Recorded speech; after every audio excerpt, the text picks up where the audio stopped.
How's it going, folks? I'm Graeme Boyd, Xbox Live's Acey Bongos, and you are listening to the Party Chat podcast. It's the official podcast of the Xbox One subreddit. Xbox on. Game on, baby! Wow!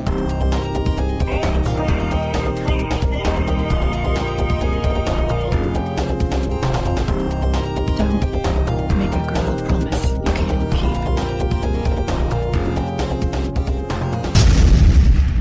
Let's do this. Hello everyone and welcome to Xbox One Party Chat, the official podcast of the Xbox One subreddit. I am this week's host, Ross Miller, and I'm joined by everyone's favourite uncle, it's Clay Parker. Woohoo!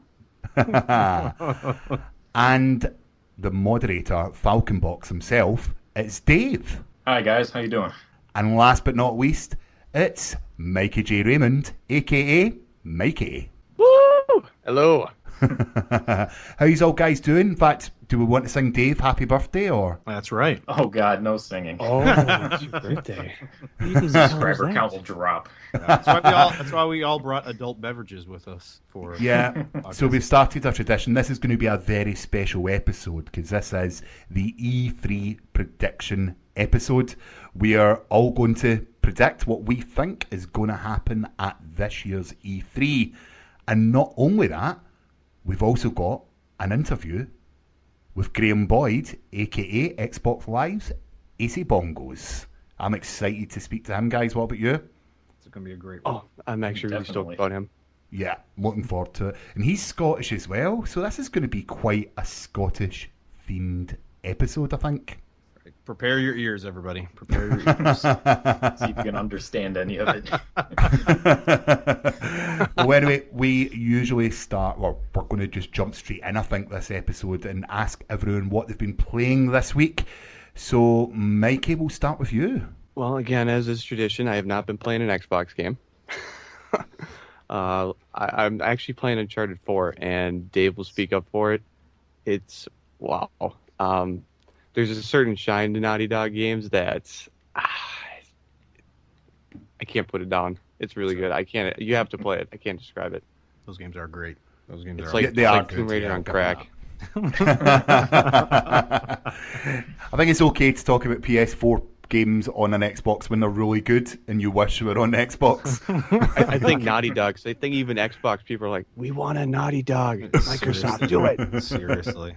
That's the a good game. closest we've got is Tomb Raider in my book, but it's still, man, those Uncharted games, just the story and the gameplay is, nobody can touch it. It's just so much fun to play through those. Even my wife likes to sit down and just watch me play those because it's just a fun thing. I think on Xbox or Remedy would probably be the closest developer, even though they're not first party. They basically develop just for Xbox. So Yeah. Yeah, it's just those little touches too. Like when you're climbing versus saying Tomb Raider and climbing in Uncharted, you're like actually directing where your hand goes, and it feels off, but it feels so Right. natural at the same time.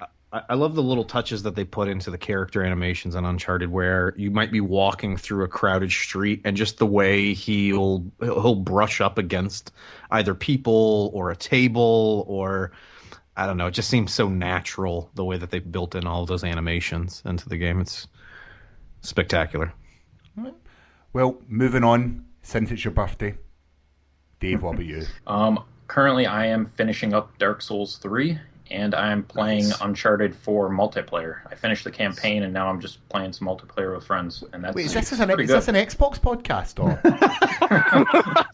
Have I turned up to the wrong podcast or? Well, let me talk about Dark Souls 3 then. No, Dark Souls 3, I'm loving it. It's such a step up from Dark Souls 2, and it reminds me of so much of Dark Souls 1. And that's the best compliment I can give it. Dave is also a PlayStation 4 moderator, so Yeah, so That's fair enough. he's the guy behind enemy lines for us, or maybe he's behind enemy lines for them. I don't know. triple agent. Yeah. Well, I bought myself Overwatch. Nice. Yeah, I love How are you it. enjoying it? Loving it? Oh, I absolutely love it. It wasn't too expensive, so I thought I'll take a jump on this, and I'm absolutely loving it. What a brilliant, fun game.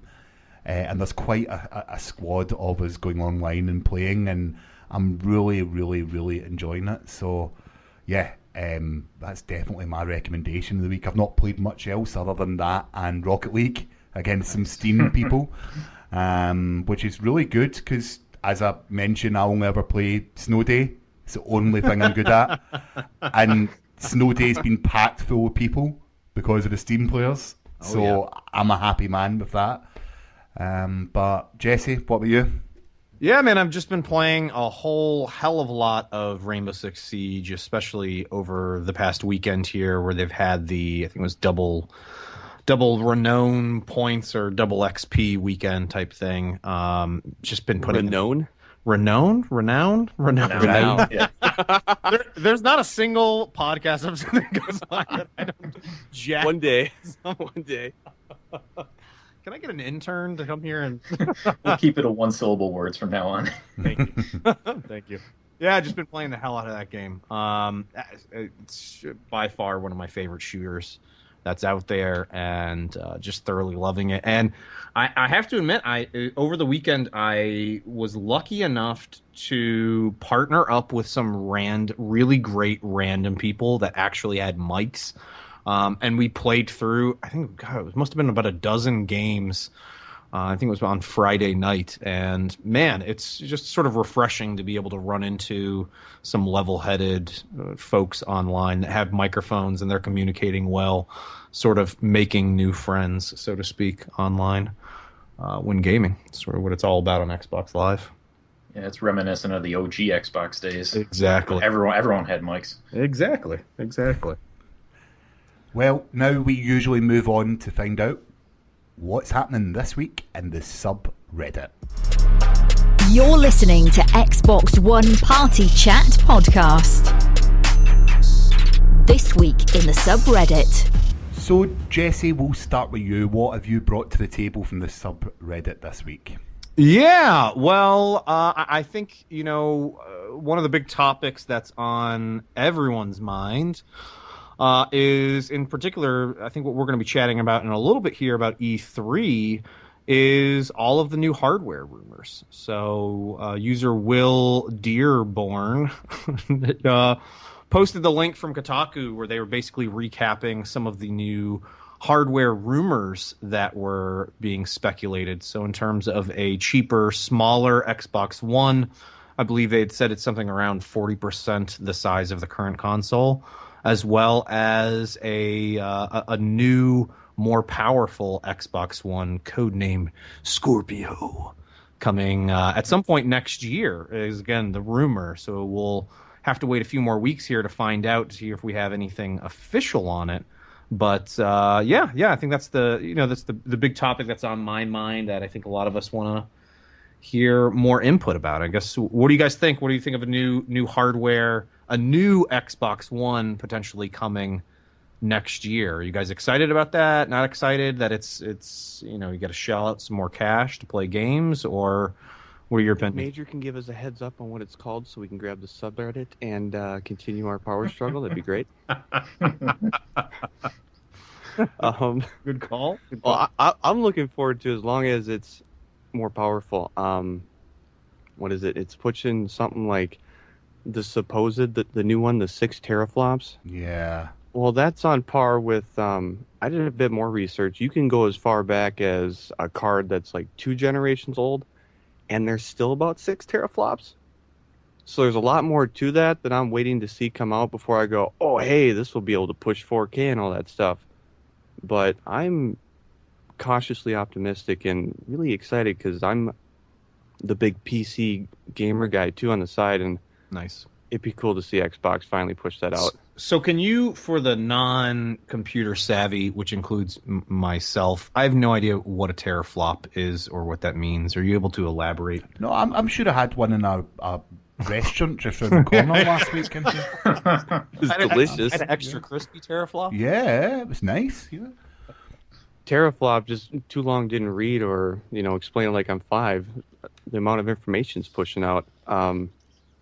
And one of the big things about these cards, you might have heard it, between DX11 and DX12, which Xbox is pushing the whole DX12 envelope, is asynchronous compute. And that's a cool little feature, because what that does is that allows, say you have, before where you had to have the computer, or the GPU compute something versus draw something, where both calls might have taken 5 seconds before, and they had to do them one after another. So like, say 10 seconds, the extreme example, nothing would ever take 10 seconds. But with asynchronous compute, what you get is now they both take 6, but they both happen at the same time. So overall, it only takes 6 versus 10, and you save 40% of the time. Okay, I kind of understand that a little bit. Yeah. Sorry, got the technical teeth in there. Right over my head. I don't know. No, it was the best description I've heard of it, to be honest with you. I'm not huge up on these people, things. I remember people bringing it out. They're showing all these videos and stuff, and they take like 15 minutes. That's like the really short, dirty version. So people understand it. It's a really cool technology if they actually push it. Yeah, and we have to remember, too, that part of the rumor for that was that they're making it so much more powerful to support Oculus Rift. If we remember E3 2015, Microsoft said that they had a partnership with Oculus, and now they look like they're really pushing forward with it with this more powerful Xbox. That would be the deal breaker for me. If they come out and say Oculus Rift support for this new machine, the Scorpio, or whatever you want to see call it, that would be the defining moment for me. It's like, yeah, I'm getting one day one then, because at the moment we don't know about VR for Xbox One. We know that PS4 is going to require a separate box for the original models in order to process it. So, this makes perfect sense to me. Yeah, if they get true Oculus support rather just that in living room experience, it'll probably be something like Scorpio wins for me. So I think that'd be pretty awesome. It would be. I mean, I can imagine them, if they roll that out, there will be some sort of Oculus Xbox Scorpio bundle in the near future once they've made that available, which could be very cool. Very expensive, but very cool. Can only imagine how expensive that will be. I think those cost what, $800, $1,000 right now, the Oculus. 600. They're 600. Right? Okay. It's the Vive that costs 800, which is the one that people are going for on the PC markets because of open software and all that. Well, you know what's interesting enough is, funny enough, over at the Microsoft store in Midtown Manhattan, the VR headset that they have on display that you can actually try out is the HTC Vive. It's not the Oculus or even the HoloLens. It's the HTC Vive, which I thought was kind of interesting. Yeah, a little odd, but who knows? Maybe it'll have support for both. I don't know if that's even possible, but. And I'm curious if they'll even announce both of these at E3, because if they do, who would buy the 40% smaller Xbox if they know that a better, more powerful one's going to be coming out just a year later? If you had one at 300 versus, say, 700. Yeah, the price difference would have to be pretty big. Yeah. So again, I'm wondering, is this going to limit what games are coming to the consoles? I can't imagine it would, right? It would just mean that you have maybe better graphics on the Scorpio model. Maybe the load times will be a lot better. Not that load times are horrible for the most part right now, in my opinion. But well, the big thing about the leak is that all games, or both platforms, have to support all games. Right. Granted, this is all one big leak, so we have no idea, but that's the big part of the leak, and I hope it stays true, because I know a lot of my friends that won't even bother upgrading their Xbox, either the Slim or the new, more powerful one. So I want to continue playing games with them. Yeah, no, it's very true. I believe Sony said that about the PS4 Neo, too, that they'd have to support it on the old consoles and the new, because otherwise that'd basically be a death sentence for the old consoles. There would be so much bad PR if games suddenly just didn't work on, 30 million Xbox Ones. Right. So in terms of the Slim, I mean, I went ahead and I 3D printed a 40% smaller Xbox One. I saw that on the video you terrified. posted this week. Yeah. So it was massively smaller. After I printed it, I was going, my math must have been wrong on this, and it wasn't. It was 60% of the size of the existing Xbox One. Are we talking volume? Yeah, it was straight. It wasn't. I just completely compressed it by 40%. I haven't watched the video, but did you show a banana for scale? I should. It didn't even look like the disc is tray Reddit. was big enough to fit a disc. No, definitely would. And that was my thing. I was going, all right, so if they're going to be reducing it, rumor has it, by 40%, does that mean that one of the sacrifices potentially will be a disk drive, that this could be a diskless version of the Xbox One? I mean, I think that could be pretty interesting. It would certainly exclude me from playing a handful of my games, but That's one of the big things. A lot of the subredditors, the all digital people. Right. I used to be one of them, but I started missing my discs, so I started buying discs again. But it could be a really cool feature. I don't miss discs. What I do like is that I can go to certain stores, Amazon, Best Buy, and get 20% off when I buy a brand new game versus, I can save almost $20 every time I buy a game versus buying it digitally. So of course I'm going to buy the physical version. Now I get it for $48, and instead of getting it at midnight, I get it at 2:00 in the afternoon the next day. So it's not a huge deal. Right. I think Unless it's Gears of War. Then you get it at midnight. That's right. Yeah. One other possibility could be that they got more efficient but comparable GPUs, so that maybe they can reduce the fan size. It won't overheat as much. Yeah, that's true. Ones that run GPUs that run cooler. Yeah, hopefully we're not looking at another 3. What's Power rod. Yeah, Red ring? Exactly. Yeah. Yeah, exactly. I didn't say anything. Good old red rings of death. It's not like my Xbox did it twice. Oh, mine did too. I only had that happen to one of mine, and it was Well, after one time it was kind of 6 my years. fault because I was in college and I had an extra radiator. Wasn't the smartest college Like student. sitting on it. We played soccer. Yeah. So, what do you guys? I mean, what other topics you guys want to chat about? I think that was one of the big ones was the hardware bits. Mikey, what do you think? What do you want to chat about? Let me say that. Well, it's good. I mean, I heard there's this thing called Fallout 4 mods. Woo! Yeah. Right. Still got to finish that game, though. I gotta play it more. I know. I got 40 hours into it. I'm not even sure how far I got. I've gotten like 8 hours in. Not even 8 hours. I think maybe 2 hours into the game. Well, user, to give him credit here, user I got pet deers. Is there a Nice. deer thing going on here? Yeah, maybe. I just realized that. We're being taken over. Mods are coming. Well, for us, they're coming tomorrow as of this recording. And the video hosted by Major Nelson. There's also that live stream out there that you can watch. There's all the news about it now. There's you can't unlock achievements, which sucks, but understandable because otherwise you could just sit there and level yourself to 100 and go ahead. And the big one, there's only a 2 gigabyte limit. So, you know what I didn't understand is that a 2 gig limit on the amount of mods that you can download and install, or The total amount of mods. So, say you have 1 gigabyte for one mod, half for another, and a half for a third. Yeah, you're out. Did they mention? Do you know if they mentioned if there's a limit for the mod creators of what they can? No, because they're not restricted to, say, Xbox stuff. They don't have to. They're PC first. And that's actually one of the things that I'm starting to get scared about. A little sidetracked. I've noticed that, and I don't know whether it's PC trolls. I'm not going to blame them, but there's people going out to these PC modders and begging and harassing them for mods. Guys, don't do that. It's a hobby. They do it for free. Calm down. Let them see if they bring it to the Xbox first before you harass them for it. Otherwise, you're not going to get anything. Right.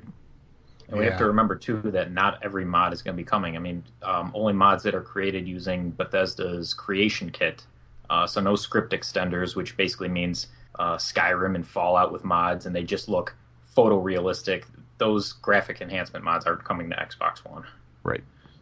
That makes sense. I mean, it makes a little bit of sense, at least. Well, if the new Spio lives up to its name, they could. That's right. That's exactly right.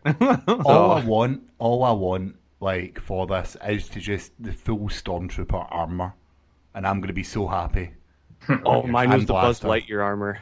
Yeah. I've Like, seen some Deadpool costumes in Fallout. Yeah, I so. saw Yeah. that as well. Man, I was going, that looks really sweet. There's I just pulled it up right now. There are a total of, as of right now, this recording, 845 mods that are available for people to try and use on their Xbox One. I That just want is to point out That's a good start. Yeah. that's about 136 hours because it was at about 750 the other day. jeez. Yeah, so Wow. that's really neat too. I'm wondering, I saw on that video, and I didn't sit through the full hour of that video. I sort of jumped through it a handful of spots. But it was funny. They were sitting in there trying to install and use some of the mods, and it clearly was not working. I'm wondering how many of these are actually up in... Of the 845, how many are there and running? Also, the other thing I'm not seeing is... It's like you can't filter with these mods on the top mods. I'm not seeing any way to filter on that. Like, I want to see the top voted on mods. Most downloaded. Yeah, most most popular. yeah. popular Yeah. Oh, mods. they really don't have that? No, I haven't well, had a chance to I don't look. see the filter for it. To be fair, at the moment, there wouldn't be any upvotes because they don't exist as general, so maybe that's Right. something that will be in when it releases, but we Right. don't know. We'll see when it happens. Yeah, that's true. Well, supposedly they've had a bunch of beta testers, so you'd think that... I'm pretty sure someone would bring that up. Yeah. Yeah. So my story for the week anyway is Rocket League crossplay with PC, brought by user KidJ55. So yeah, I've been saying that it seems a lot more populated and it's perfect. I've had zero issues. Have you guys checked it out? I have, and it works great. You just make sure that it's enabled in the options, cross-play with PC, and immediately you're finding matches definitely noticeably quicker sometimes because there's just so much more people. The population's about doubled on some of the playlists. I definitely noticed a plethora of people now kicking my ass. I was gonna say that's the one bit of common feedback I keep hearing is that everyone's getting their asses handed to them. Not To be me. fair, it actually should bring in easier people because the PC people, some of them are restricted to just a keyboard and a mouse, which is, from my experience, horrible to use for this game. I cannot Right. for the life of me play without a controller. They've got a year's head start on everyone, basically, though, on Xbox. That's right. I've noticed a lot more boosting. You know, there's a lot more people jumping into the air, using their rockets to fly and touch. There's a lot more of that going on. And I'm assuming that's just the PC players, but their names are quite interesting as well. Some funny names I've seen. Yeah. Yeah, those are not protected like Yeah. the Microsoft names are. Yeah, but there's a guy that I've played against in Snowday a few times, or a girl, really don't know, maybe a goat. But their name is just the date. So it's just like 30th of May 2016. I do remember, though, that could have drawbacks, too. When I was playing it on PS4 back in December, some PC people were even changing their names to be Star Wars spoilers. So I just turned off crossplay during that time. No good. That's harsh. That's Yeah. harsh. Yeah. So stay away for Rogue One. Check. Yeah. I'm just going to change my Steam username to shut the door. No, it's hold the door, isn't it? Hold the door. Hold the door. Yeah. Hold the door. You snuck it in. But anyway, like, I think the one thing about this is we're halfway there to getting crossplay with PS4, aren't we? You know, I've got a lot of friends that only have PS4s, and I would love to be able to play them on games like Rocket League, where I'm playing on Xbox One, they're playing on PS4. So let's make it happen. It's nothing. Yeah, even if all I could say was, wow, nice shot, repeatedly, it'd be something.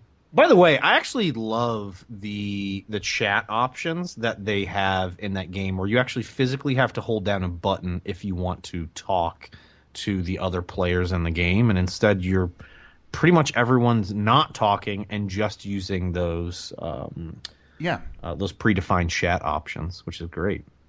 So you don't have to hear people's music in the backgrounds constantly. Exactly. And by the way, speaking of the Rocket League, make sure to check out the Party Chat podcast episode 7 from last week with our interview from Kyle Lemon, which was a great one. So if you guys haven't heard that, make sure to check it out. I'm surprised no one noticed me dropping in all the chat statements throughout it. It's like if I didn't answer a question, I was like, nice shot. Until you mentioned it afterwards, I was like, yeah, it's doing that. It's a bit cringy, but hey, that's me. So, Dave, what is your story? Real quick story. I think Clay just briefly mentioned it before, but June's Games with Gold were announced. User QFC posted the link showing Xbox's Games with Gold.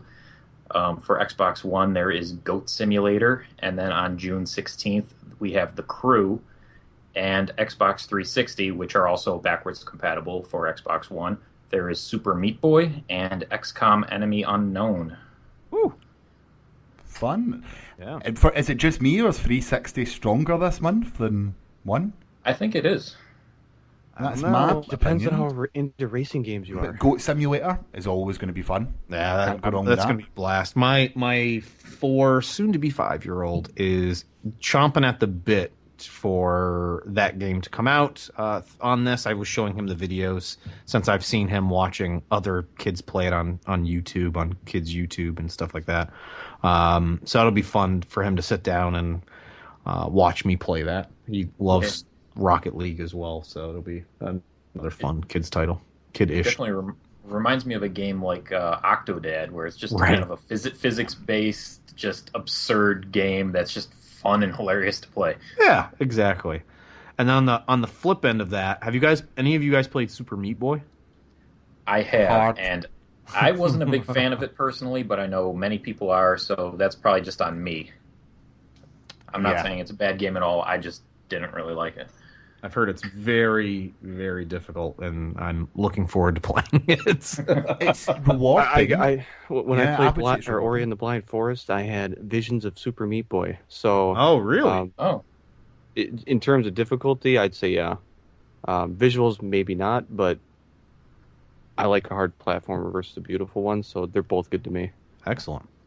Yeah, I think that's a good one. XCOM, like, we know we're not getting XCOM 2 on consoles, so this will have to do for the short term anyway, but I'm very happy because I lost days to that game when it came out.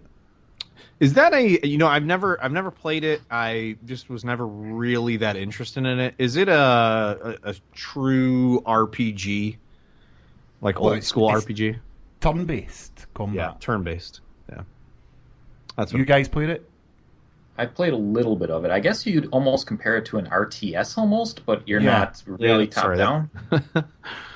That's sort of along the lines of what I was thinking. Yeah, I for whatever reason, I've never cared for those games or never got into those games. Yeah. But it's still, I've heard absolutely wonderful things about it, though. It got some great reviews. I remember that. Mikey, you're a PC man. You must have loved XCOM.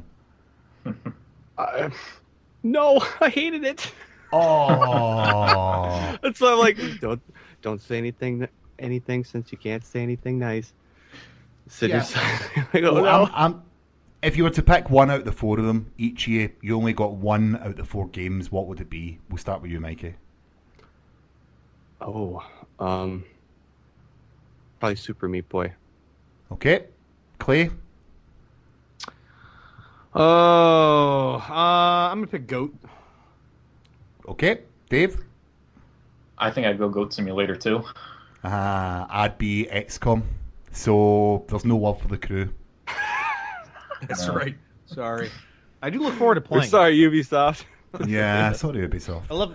I do look forward to booting that up and racing going for one drive. Yeah, I think I will play through it, but it will be biding my time for whatever happens at E3, essentially. So, Excellent. And it'll be after the conference as well, so when it releases, June 16th, that one is. So, Xbox Snap this week's interview. and we are now joined by Xbox's Graeme Boyd, aka Acey Bongos. How you doing, Graeme? I'm good, mate. Thank you. It's a pleasure to be here. Thank you very much for asking me on. No, there was no one else available, so we thought you'd do it. And Never Mikey. a truer word was spoken. And Mikey's along for the ride as well. How we doing, Mikey? I'm doing good. Good to be back. Hey, mate. So we're just going to get things started with the questions, since that is why you are here. So for those who don't know you, what is your role within Xbox? So the boring answer to this is my job title is Xbox Social Marketing Manager EMEA, and EMEA means Europe, Middle East, and Africa. So I guess the slightly more fun answer is that it's my job to work across social media for Xbox in quite a big chunk of the world. And help our local Xbox teams with social media and with community as well. And that's really the best part of my job. The bit I enjoy the most is getting to work with fans of Xbox, people who love Xbox and play Xbox, and sometimes don't like Xbox so much, and that's a really important side of it as well, is that listening to our audience and taking feedback, whether it's good or bad, and then relaying it back to the business. Is a really exciting and part of my job, and it's great just being able to to talk to real gamers and real Xbox fans. And it's changed a wee bit lately. I'm now I work with our global team a little bit more, based over in Redmond, and I'm starting to help out with more markets and countries around the world. So that's really cool. So more Xbox fans all over the world. And then people might, I'm on Twitter a lot. I just absolutely love Twitter. So I'm at Acey Bongos on Twitter, and I try and do some Xbox stuff on there and get feedback and talk to people. And then I get to do some fun video stuff as well, whether that's shooting videos about games or doing live stuff like at E3 and that. So yeah, lots of different parts to it, but it's never boring, and it's always good fun. For our American friends, actually, do you want to name the channel? Because they generally will only get a few opportunities to see you outside the UK and the areas that you cover. So what's the channel that you? Yeah, totally. It's actually the YouTube channel that we do Xbox stuff on over here in the UK is youtube.com/Xbox on. It used to be Xbox UK, and I think actually if you still type in Xbox UK, it'll just redirect you to Xbox on. Yeah. We started about a year ago. The UK YouTube channel was basically just a bunch of trailers that you could get other places. So we wanted to make some more original video content and just have a bit more fun, and hopefully talk to our Xbox fans in the UK a little bit more directly and build a bit of a community. So yeah, we've been having a ton of fun with that. Just kind of unboxings and studio visits and interviews and let's plays and things like that. And yeah, it's been great actually. And we've got Benny and Ellen on there as well, who are both brilliant fun to work with, and I think they're producing some really good stuff. I'm sort of less involved in it now. It's kind of their baby now. Yeah. But I dip in when I can and always have a laugh with them. Yeah. Your face when you're unboxing things is priceless. You do look like a kid in a sweet shop, sort of living your dream at points, to be honest. So it's always enjoyable. That's kind of I guess that's kind of the point, and it's good that it's coming across. I mean, some of that stuff. I mean, I remember doing the Fallout, the Pip-Boy edition unboxing. Yeah. And, I'm a genuine massive Fallout fan since back, 97, 98 when the first games came out on PC. So to get hands on that sort of stuff and get to sort of muck around with it and make videos with it is a genuine thrill and a joy for me. And that one in particular I just absolutely loved because it was a really cool edition, and I've still got it proudly displayed in my gaming room. So yeah, it's you can't ever get bored of that stuff, or you shouldn't ever get bored of that stuff, because it's genuinely just brilliant fun. If you really care about games, then it's such an amazing thing to be able to do and call it work. Speaking of Fallout, did you actually get to finish it? I saw you were trying to with the wife and kids out. Yeah. Did you actually get around to it? Oh no, I've had an amazing weekend, because I've got to be careful what I say here, because it's the first. No one's listening. It's just us. Yeah, it's the first weekend I've had in honestly years and years and years where I've just had the whole house to myself. And it was a holiday weekend as well, of course. I don't think it was for you, Ross, but down here in England it was. No, yeah, we got the bank holiday. Did you? Yeah. I couldn't remember if that was the one that Scotland didn't get. I work for a bank, so I think I just Oh, go with there the you English go. holidays. So Fair enough. Anyway, so it was a 3-day weekend. Mikey, you would have had Memorial Day. It was just me in the house and nothing to do. Well, I had a couple of jobs. I had to sort out the back garden and stuff, but really nothing to do except play video games. And I've got 2 young kids now. So honestly, it was being back to the days when I was a teenager and honestly had nothing to do except play video games and absolutely love it, and it was amazing. So to answer your question, Mikey, I thought I'd sit down and try and finally finish Fallout, and by that I mean finish the main quest line. I'm not going anywhere near 100% in it or anything like that, obviously. And I'm pretty close, but I was like rattling through the main quest line. No spoilers, but I've chosen. Well, even saying who I've chosen is kind of a spoiler. Oh yeah, I guess it is. But Yeah. you are pretty near the end then. Yeah, I think I'm really near the end on the main plot line. But typically what I thought I would do was finish up a couple of quests that have been sitting on my quest list for months and I've never looked at. So I did one of them yesterday and it ended up taking me like 3 hours. Oh wow, It was the kind of got silver, sidetracked there. yeah, the Silver Shroud one, which was a lot of fun actually. But yeah, it took a lot longer than I expected, and then I've got one more to finish up, and then I'll do it. So my wife and kids don't come back until Friday, so hopefully next couple of evenings I'll be able to just polish that off, and then I'll start thinking about DLC and whatever else. Never ends. Oh, it never does. Oh, that sounds like a fun plan. But well, since we're still talking about the video game here, where does the gamer tag Acey Bongos come from exactly? Because that's obviously the moniker you play under, and it's the big thing everyone calls you. Well, let me say first of all that I chose Acey Bongos. It must have been 2005. It was on the original Xbox, the very first one. And I never, there was never any concept in my mind that I would be getting introduced on live broadcasts and stuff as Acey Bongos. I mean, actually, it's kind of weird. To be honest, if I'd known that, I probably wouldn't have chosen Acey Bongos, but I'm glad it worked out the way it did.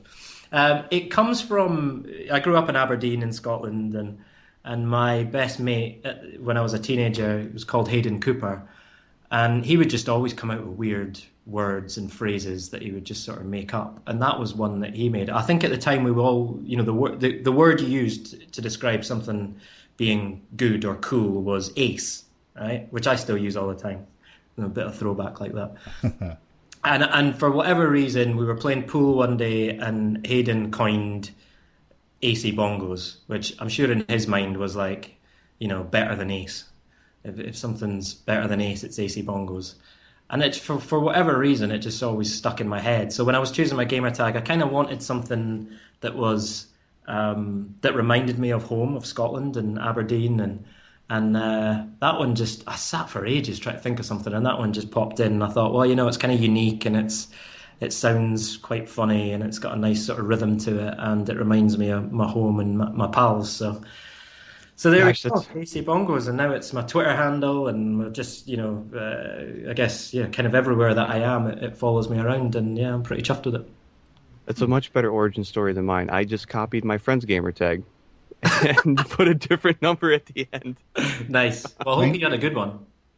Well, now I have one of those OG names, which I'll just take this question as well.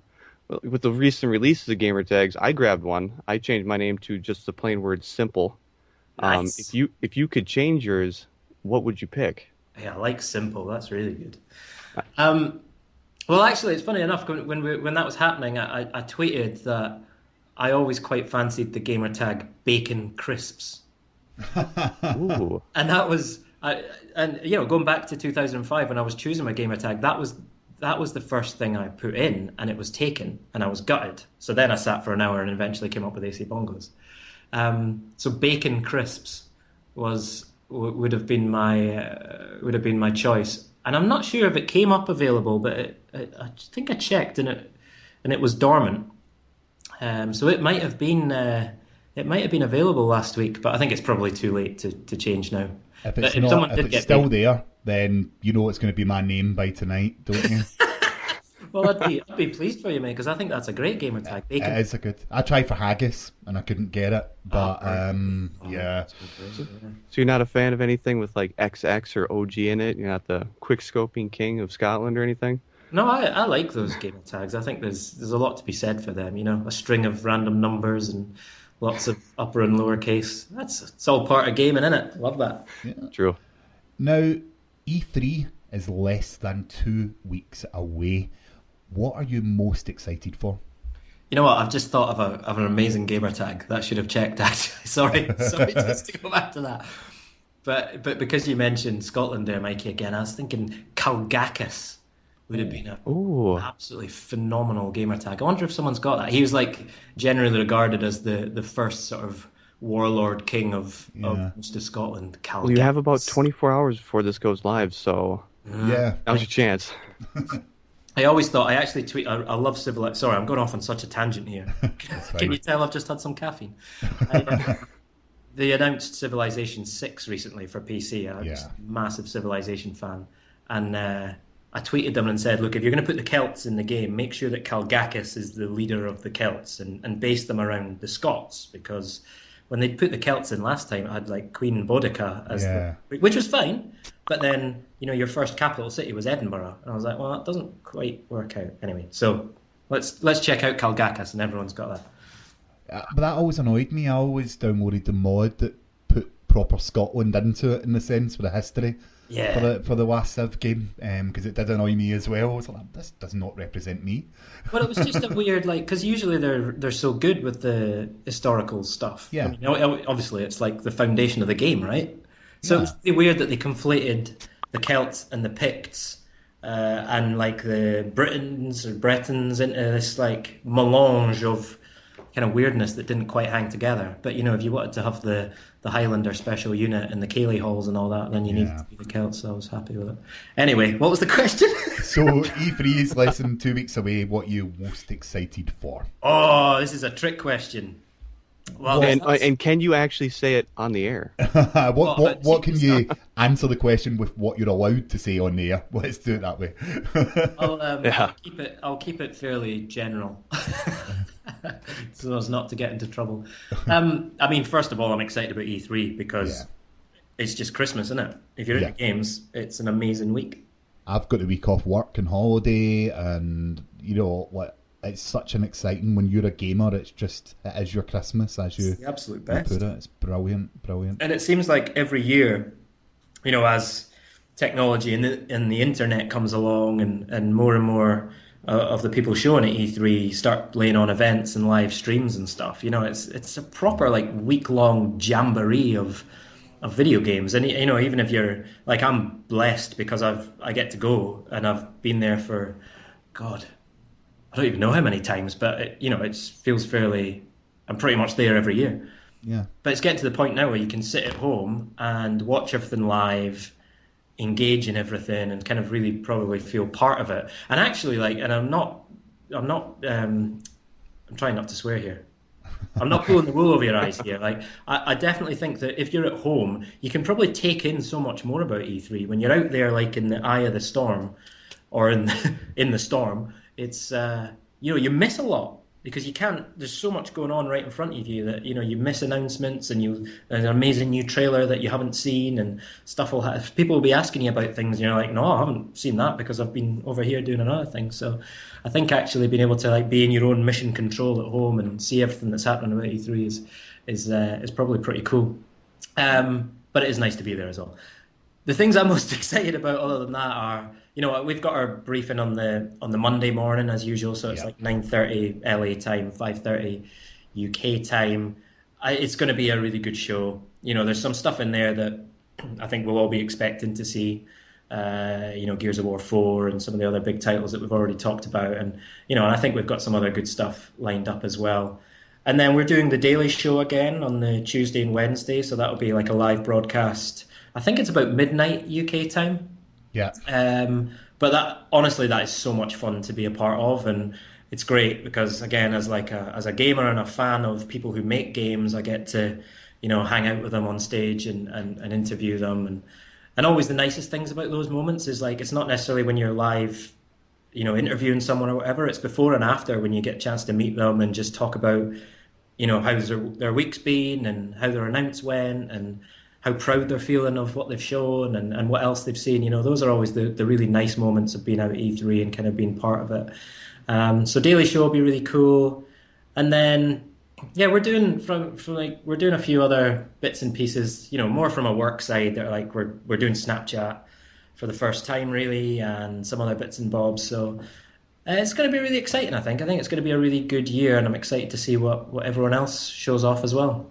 What I love about the Daily Show that you do is the crowd interaction. You actually get behind you, and it just feels so natural when you can see the crowd reactions on the Daily Show. So, you do refer to them, or your Major or anyone else. It's really, really entertaining and really fun. Yeah, that's nice to hear. That was a really nice thing about last year. We actually, the stage we had was right in the middle of the lobby of, I guess, West Hall.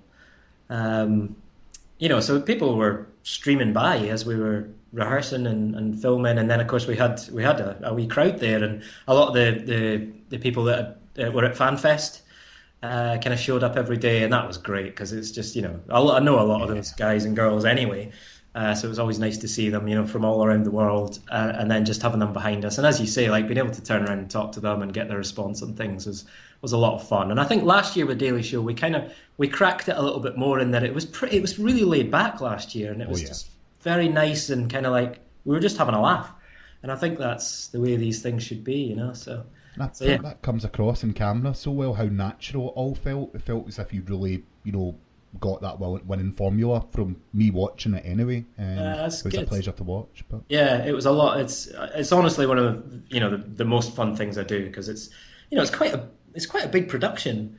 So it can be quite. When I started doing it maybe 3 or 4 years ago, it can be quite intimidating, because it's.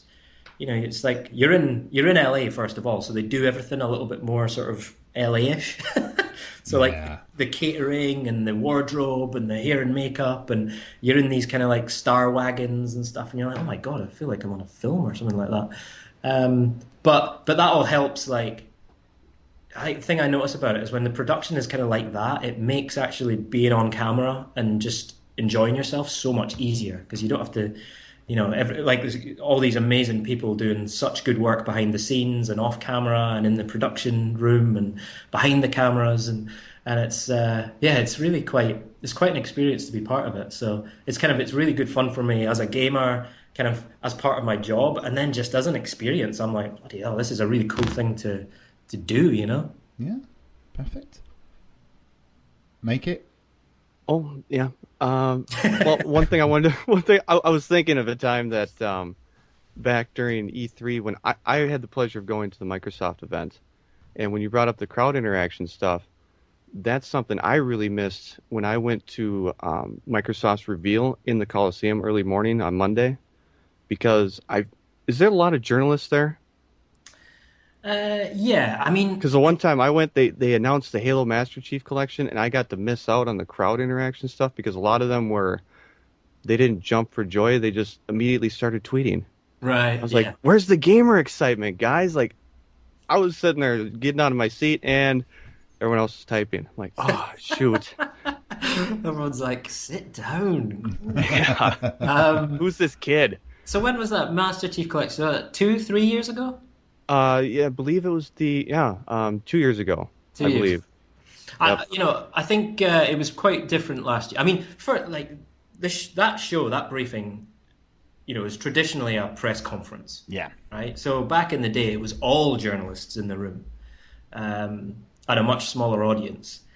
I remember before I was even at Xbox being at some of those events back in the day, 10, 11 years ago, really different to how they are now. Last year, I think we got a much better mix in the audience because we had our FanFest collective in there. And I thought it was a really nice touch as they were given the seats on the floor, like really close to the stage. And like Phil was presenting in the round, so to speak, like on a podium, like in amongst the fans for quite a lot of it. And there was, I think last year you could sense there was much more energy in the room. And one of my favourite moments really ever for Xbox E3 was when Phil announced backward compatibility. Yeah.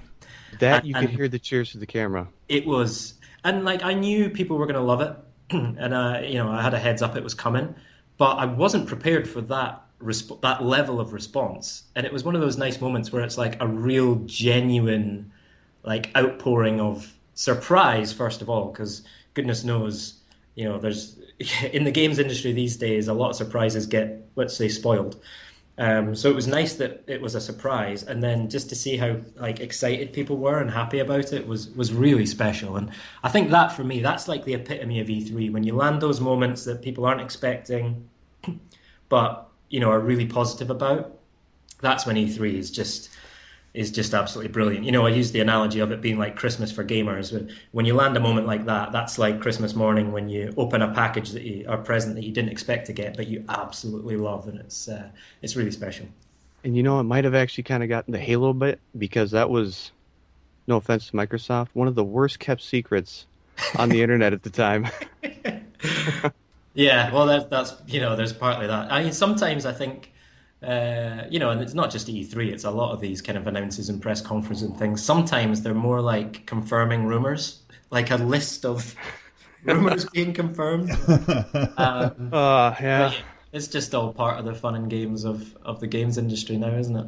Yeah, but to be honest with you, writing for a games outlet, I sometimes pre-write stories based upon rumours so that we can find out what the truth is and then publish whatever it is. I like that. That's preparation, isn't it? That's forward thinking, that, isn't it? It's quick, isn't it? You want to be the first out there. Let me ask you a question then. Yeah. What is the most outlandish rumour that you have a story pre-prepared for? For this year, I Just haven't in general. started. I'm planning to get started this week, but what I thought was the most outlandish, and unfortunately this isn't Xbox related, was I grew up with a Dreamcast, and Shenmue was one, and I pre-typed out for a while that they were going to make a Shenmue 3, and I had it sitting there for 2 years. And of course that happened at the PlayStation conference, and it turned out to be true, and I actually got to use an article that I'd written a couple of years previously. Moving on and talking, because this might be quite relevant to the stuff we're just going over. Has working within the industry affected your love for games and gaming? No. I mean, what it has affected is the amount of time I have to play games. Although, to be honest, that's probably just partly because, getting older and having kids and getting married and all that sort of stuff. So, but yeah, it does frustrate me sometimes. It's like, I'm just so close to all these games, and just finding the time to actually play through them in a meaningful way is really difficult. Like, it's really easy just to like dip into games and play the first half hour and 45 minutes here and there, but that's kind of not doing the game. It's not giving the game the respect it deserves. So, I mean, what I've kind of moved towards now is like, I will spend a lot of time. I'll try and focus on the games that I personally really, really care about to play. Yeah. So I kind of generally don't force myself to play something that I'm maybe not that into, and I won't name any names. But you know what I mean? Yeah, no, I get so you. things like Fallout come along, and I'm like, okay, right, I'm Fallout now. I'm going to focus on that. And Dirt Rally recently, kind of, I love racing games in general, but that's one that kind of came. Well, I knew I'd like it. I didn't realize how much I'd like it. And the interesting thing about it is it's a very pared back experience. It's not flashy menus at the front. There's not a million options. There's not even like in like modern terms, there's not even that many cars or tracks in the game. But oh my god, it is so good. And the driving experience is so nuanced that every single time you play it, it's like playing a completely different experience. So I just absolutely love that. But yeah, so I guess that's my biggest sort of frustration. But, being close to games all the time in the game industry, and sort of, sometimes getting a sort of insider view of where things are going is, I think it's, if anything, it's just deepened my love of games, because I'm so close to it all the time. And like, honestly, I think recently, I think it's easy for us all to forget how amazing it is to be into video games right now. And honestly, I just, and I said the same thing last year. I just think it keeps getting better. And when you look at things now like VR coming in and the opportunities with that, across Rift and Vive and what PlayStation are doing there, and then the way that the consoles are going and the kind of experiences that we've got in front of us and the way that indie development's going and then on other devices, it's just a phenomenal, amazing time to be into video games. I'm old enough to remember when, I just had a Acorn Electron in the house, and you had no idea what games were coming out, and you had to buy magazines, which isn't a bad thing. Magazines are great, but you would have to take punts on games down at the newsagent, and they might not work, and if they didn't work, you had to take them back, and you had to wait 15 minutes for it to, Yeah. We've got it pretty good right now, and I know it's easy for us all to get worked up about things, and there's been some pretty distasteful situations just quite recently in gaming, and I just think sometimes we should all just take a step back and think games are pretty awesome. Take a breath. Exactly. Now, you do a lot of work for Special Effect. Why is that charity so close to your heart? Yeah, I love Special Effects. So I discovered them probably around 2010, I think not long after they kind of formed, actually, and I just think at the time. So I should intro them first, actually, for people who don't know. Special Effect they're a charity that's based in the UK, but they do work all over the place. I mean, they're quite small, and they're run by a very small and lovely, dedicated team. So they're kind of geographically at the moment focused on the UK, but I have no doubt that they'll expand as they get bigger. What they do is they help people with physical or mental disabilities to play video games. And to use computers in a more general sense as well. So it's, any age, any kind of disability, they will work, with that person and their family, go to where they live, and help them out to kind of open the world of video gaming and computing to them. So for a very young kid, that might be that they just want to play a game with their brother or their sister or their mum or dad, or they want to be able to operate a train set, but they can't do it physically, so they need to be able to use it to do it, through using eye gaze technology, for instance, or some other method of doing that. And then for, I guess, as you move into kind of older people, adults, they might want to play games, yes, but they might also want to use a computer to find a job or to socialize or to reconnect with their friends and their family. So we often talk about Special Effect as being, open up games for everyone. And with that comes the idea of play and how important play is to people. And if you have play taken away from you, can you imagine how difficult that would be? Yeah. But it's also the more I work with them, I realize it's not just about play and having fun. It's about, being part of a family, reconnecting with your friends. For kids to be able to play a video game on a level playing field with their pals from school is an absolutely amazing thing.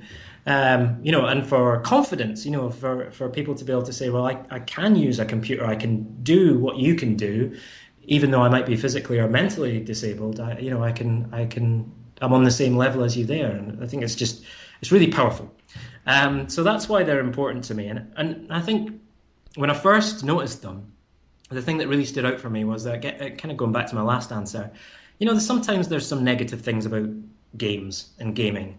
And there's some bad news stories or things that aren't necessarily the way we want gaming to be portrayed.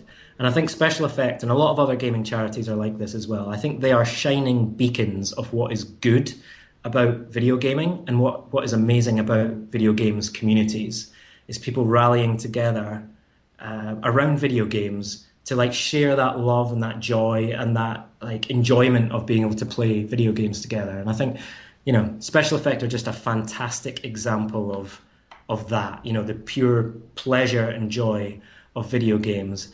And the thing they do amazingly is making sure that everyone can enjoy that. Yeah, and for those listening, if you want to know more about Special Effects, I'll post a link in the description of the podcast as well, just so you can go and check them out. I've seen firsthand the work they do, and it's honestly phenomenal, absolutely phenomenal. They are ace, and they're lovely people as well. And let me just stick in a wee plug for myself here. So every year I run the British 10K in London in July for Special Effects. I do a few kind of fundraising things throughout the year, but this is really the one that I try and raise the most money for. So I guess it's in a month and a half or so. I'm just setting up a fundraising page. If you want to help out Special Effect, if you take a look and like what they're doing and you feel like throwing them some money, I mean, don't wait for me. Go ahead and donate. But if you want to sponsor me for doing that run, then I'll be tweeting about it and making sure that the link is everywhere in the coming weeks. So any support would be massively appreciated. Fantastic. We just gained one here. Oh, magic. Yeah, I've also seen some of the work you guys do, and it's actually really cool. So I'll definitely help out where I can. Amazing. Thank you very much. And Mikey, as a reward, you get to ask that famous question that we ask all of our guests. Ah, yes. Well, this is a bit silly. We always want it to be, one of those silly questions that end an interview with. Which classic video game character could you knock out with one punch? Oh my God, with one punch. Do you want some context? Yes. Major Nelson said Frogger. Right. Kyle from Psionics said Bubble Bobble character. Xbox support team had about 8 animals. What, the wee dinosaurs? Mate, A lot of animals. Yeah, Xbox support teams like the Duck Hunt dog, Echo the dolphin. There's a few dodgy ones there. They all sound like they're all quite nice. Why would you want to knock them out with one punch? I mean, Echo the dolphin, I suppose, he's a bit full of himself, isn't he? Yeah, but it's a bit of a show off. But the rest of them, especially the Bubble Bobble wee dinosaur guys, they're well cute. And Major Nelson going for Frogger. Frogger, yeah. So, has anyone thought themselves to be a bit of a brawler and said like Marcus Phoenix or anything like that? No, not yet. I suppose no. Well, I definitely couldn't knock him out with one punch. I'd bounce off him. I wouldn't let you. You actually just gave me a really good idea. I've never answered the question, and I'm going to steal it before he says it. Mm. Anthony Carmine, because at least he wouldn't duck. Yes, I like it. He'd go down straight away, wouldn't he? Right, People that forget, he's the guy that got headshot in the first Gears. Yeah, and the rest of them. So what you're saying is you'd punch a dead guy. This is not. Oh man, let's take that back. What about? Let me just think this one through. Hey, I feel conflicted saying this, but there's definitely been times when I've wanted to do it. So, seeing I'm playing a lot of Fallout at the moment, I think it would be Preston. Oh, I agree. And to be honest, I think I could drop him. I mean, definitely in game because I've got my X1 power armor with a puncturing power fist, so I could definitely drop him in one punch of that. And I actually really like Preston. I think he's a good character, but mate, give it a rest with the settlements. I mean, seriously, I've got more important things to worry about. And the thing is, I'm going out to these settlements and I'm saying, look, right, I've just killed the two raiders. Surely you could have taken care of them yourselves, right? Let me put down a couple more auto turrets for you. Look, I'll build you a wee tower that you can go up on, and here's a couple of rifles and stuff, right? Just look after yourselves, okay? I'm helping you to help yourself. I'm not going to give you a fish. I'm going to teach you how to fish, so you can, And then you go back, right? I've sorted that out, Preston. All right, that's great, Graeme. Thanks very much. Oh, and by the way, I've got to go and find my son. Leave me alone. Or go and do it yourself. Like exactly. You basically just kick about Sanctuary doing nothing. Well, this is the honest truth, right? Sanctuary is kind of I think it is for a lot of people. I made it sort of my home base in the game. Same. I just kind of always go back there and use the crafting tables and all that sort of stuff there. So I built it out a bit and I put in some shops and stuff, and I thought, do you know what? If he's just going to gad about here telling me what to do, I'm going to put him to work. So he runs the food shop in Sanctuary. That's a good idea. I will go and sort out 10 Pines Bluff in a minute, but can you just check and see if you've got any melons for me? I find that funnier than I should. So there you go, Preston Garvey. Well, Perfect. Great answer. We'll add that to the list. But Get some that more doesn't people sound on good, it, this list of things we can knock out. But thank you so much for joining us and taking time out of your busy day. We'd love to get you on again, but thank you so much again. I thought you were going to say, but we won't. No, but you were crap. No. It was really awesome having you on. It's been my pleasure, gents. Honestly, that was a lot of fun. Thank you very much, and all the best with it, and good work with the subreddit as well. I try to drop in as much as I can and see what the buzz is and what people are talking about. So thank you. So anyway, we're moving on now to a very special feature. We can only ever do this once a year, and it is the Party Chat E3 predictions, okay? Now, Mikey had wrote down questions, but I'm going to tear them up and just do it as a free-for-all, Mikey, because I can't think of answers to all these. What are your... So we're going to do 3 predictions. We're going to go round the table, and we're going to see after this. I'm going to write them all down, and we're going to see who was actually correct. And as it's your birthday, Dave, you're going to drop in with the first prediction. What are we going to see at the Microsoft conference? No pressure. In that case, then, I guess I'll start with Crackdown 3 will get a multiplayer beta in 2016. And I think the full game release will be announced for sometime in 2017. Dang. That's safe. That's safe. Are we all going to start off with a safe one? I can see that happening. Clay? For my first pick, I think that, and I could be completely wrong with this, and more than likely I will, but I'm going to go with that. It is, I think, a little bit on the safe side, that they will be an announcement for Alan Wake 2, but it won't be scheduled to release until the second half of 2017. Wow, right off the back of Quantum Break, too. Yeah, that's a quick turnaround. That's what I'm saying. I was going to say, that's not too safe. That's actually really aggressive. Yeah. Well, I figure maybe they were already starting on Alan Wake 2 while wrapping up Quantum Break. They had enough teasers. There was that one where That's what I'm saying. Sam sat down with them and they did the whole coffee out of his back pocket, the pistol. So I think it's got to be on the way. I think they'll definitely be making the announcement. It's just when will it drop? I think the second half of next year.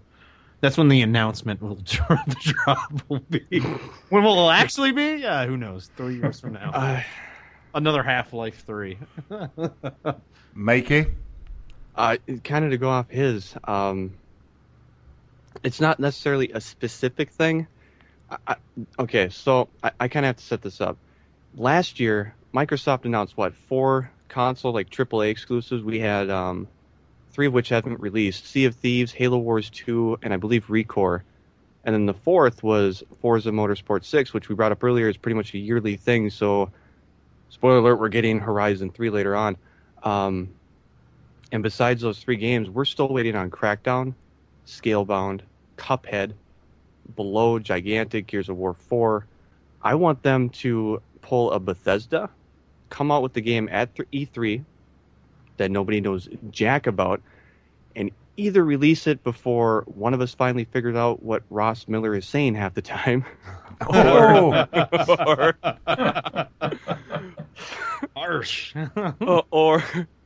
love you, man, or before E3 2017. Right, so they're going to drop a game that will release before E3 2017. So a Bethesda, a Fallout situation. Which is, given their history, that is probably a prediction that will not come true, but I hope. Okay, right. So my first prediction is, I'm going to set the scene. The lights are quite dark. There's flames and things going on the screen, and Rod Ferguson just walks out. I don't know. This is an erotica now. Yeah. He basically shows some more amazing Gears footage, and then he just turns to the camera, winks, and says, "This is for you, Ross." Boom. And it will be the most amazing moment of my life, but I simply can't wait for it. So, Yeah. I thought you were gonna say. I thought for sure you were gonna say he's gonna get up on stage and announce Gears of War Judgment 2. Okay, moving on. Here's my playroom. Yeah. So Ross's prediction is that he gets a name drop at E3. Yeah. You could be Right, talking well, about any Ross, but I know it's me. Yeah. So, round 2, and we'll mix it up a little bit. We'll go back to Mikey. Okay, well, I mentioned it before. Below, which has been, it was announced before Phil Spencer even became the head of Xbox. I think it finally gets a release date. Well, on the If day, you guys you're even saying remember release what Below now. is at this point? Yeah, I don't Oh even yeah, remember. definitely. That's It- the game kind of like that was taking cues from Dark Souls, I think they said, right? Yeah, it got announced in 2013 when the Xbox was announced, and it keeps getting delayed. I haven't seen hardly anything on it, but it's still coming out. Yeah. I'm what- excited for it. Indie game that I keep wanting to see more of is Inside, the one by Playdead, who did Limbo. Yeah. They showed that at E3 for Microsoft maybe 14. 2 years ago, and we Yeah, it haven't was seen anything 14. from that since. So is that your prediction? Are going to say available now or within a week of the conference? Or No, that's not my Oh, we're prediction. finally going to get a set in stone, either at the press conference or sometime during the week. Below will release September 16th or something. It'd be sweet if it was my birthday. Right, okay. So Below is going to release September 16th. That's his exact prediction. Move on. Great. Dave. Okay, I'm going to say that. Which one do I want to go with here? Evil Within 2 gets announced. This might not actually be at Microsoft press conference because Bethesda is having another press conference of their own, but Yeah. I think the Evil Within gets a sequel announcement. I would see that. I know some people don't like that game, but I do. I actually did like it. And there's silence now.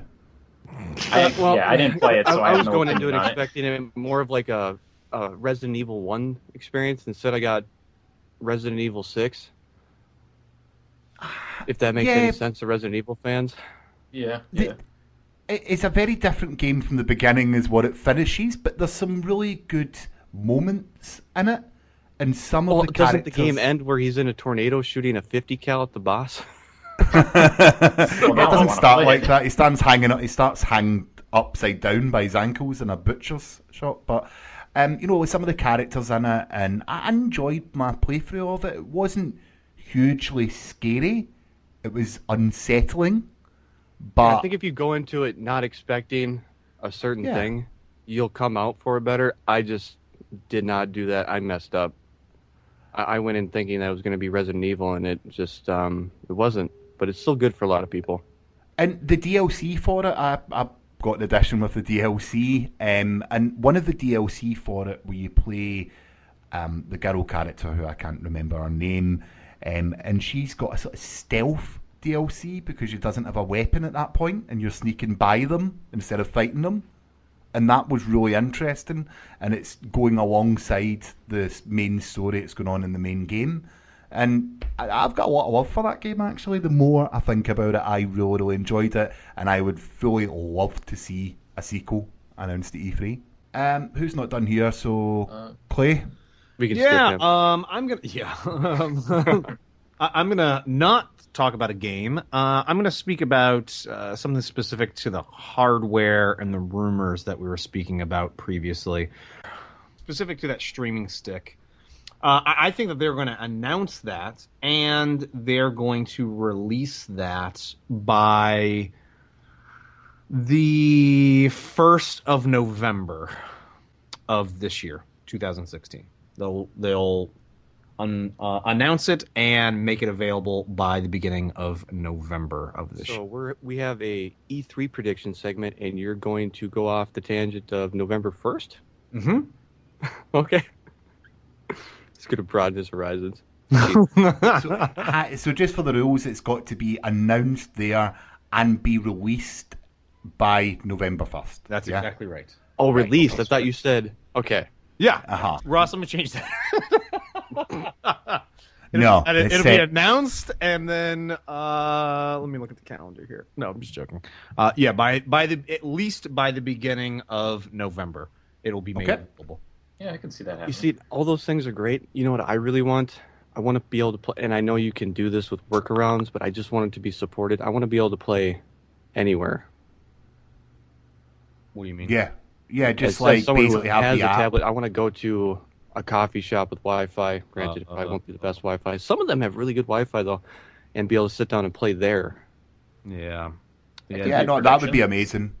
Just on a flight, just on a train or whatever, just playing your Xbox. So yeah, that would be. Can I get a handheld 360 already? Now, It's got a great games library, so it would That's work. exactly right.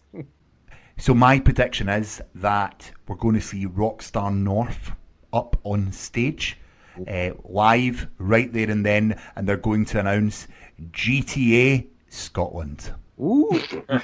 Actually, I wouldn't mind a more European-based GTA game. I'm surprised they haven't done that yet. Yeah, they did one set in the UK back when it was still a 2D top-down. Yeah, top-down. Yeah. What, GTA London? Yeah, but I'm talking about full-on Glasgow, people speaking like me all the way through it. There's no guns, just knives. All the Scottish. I hope this comes with subtitles. Yeah, and there's no, you can't use guns in the UK, so it's just going to be knives and axes and bits of wood with nails in them. Yeah, So it's Braveheart the game. yeah. Basically, yeah. Isn't Rockstar the company that you normally does not attend E3? Yeah, they generally release things in their own time, but this is my prediction, Clay. No. Don't you rain in my parade.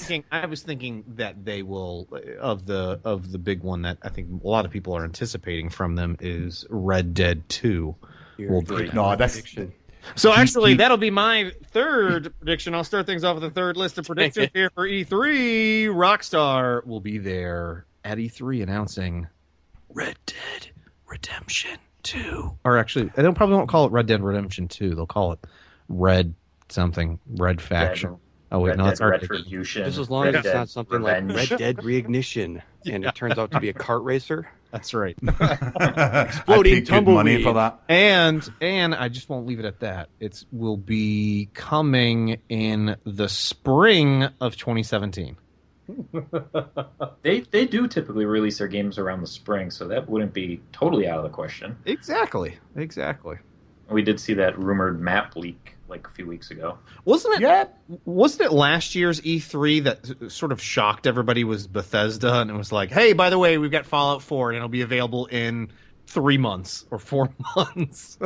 Rolling. That's what I was talking about before. I want Microsoft to do that. I want somebody else to do that, because that was great, not having to wait 2 years and getting all these videos and learning all about the game and then finally getting to it later on. It was like, here's the announcement, and it's coming in a few months.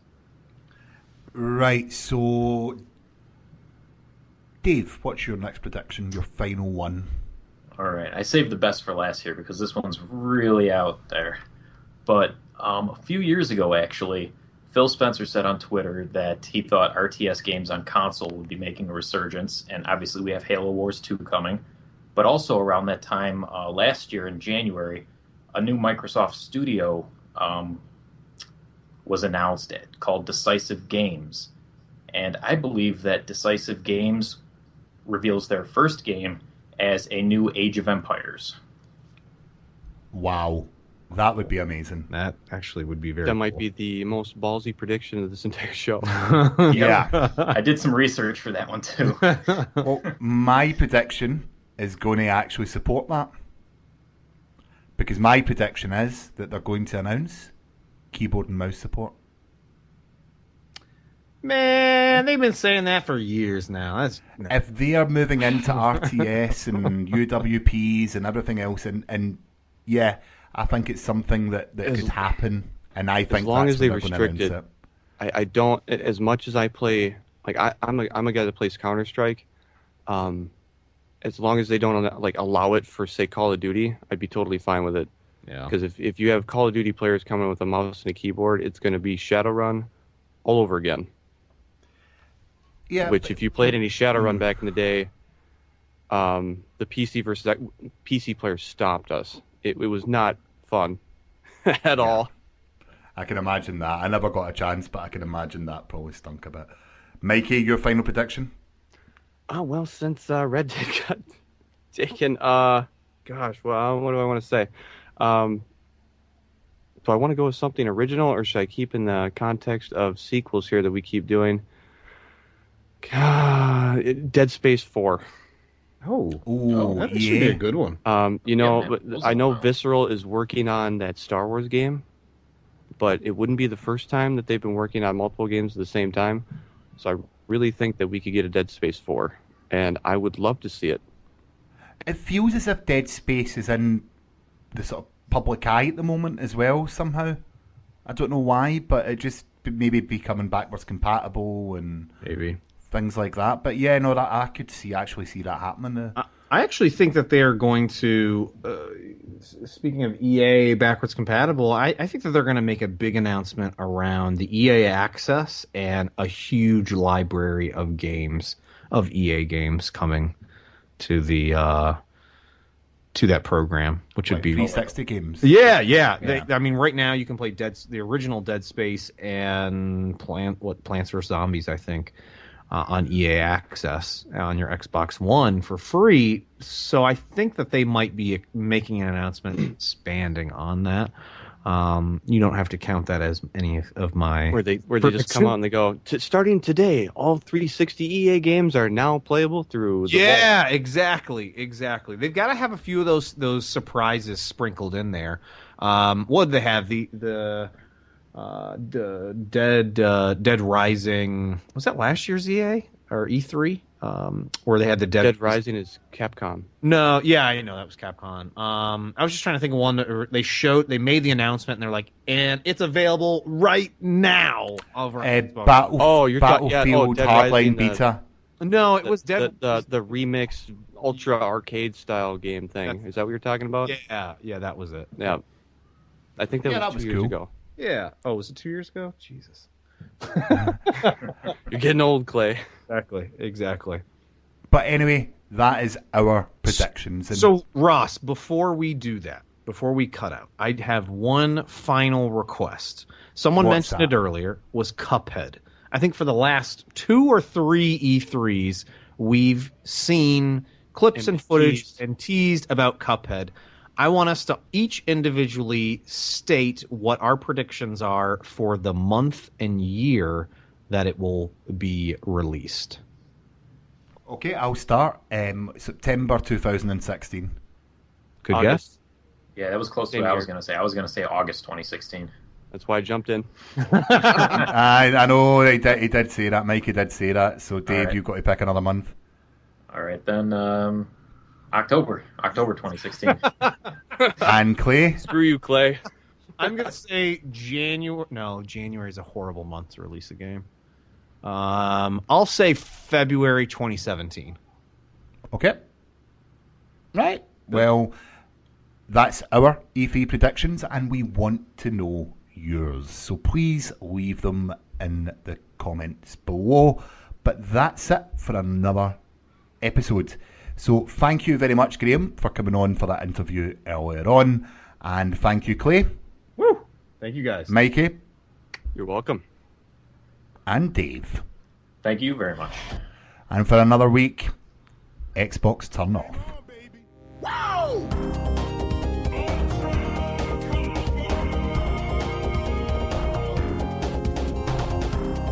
Don't make a girl a promise you can't keep.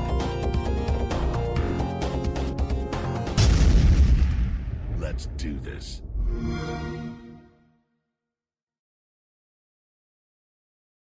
I think that they are going to unveil this streaming... Unveil, thank you. Unveil?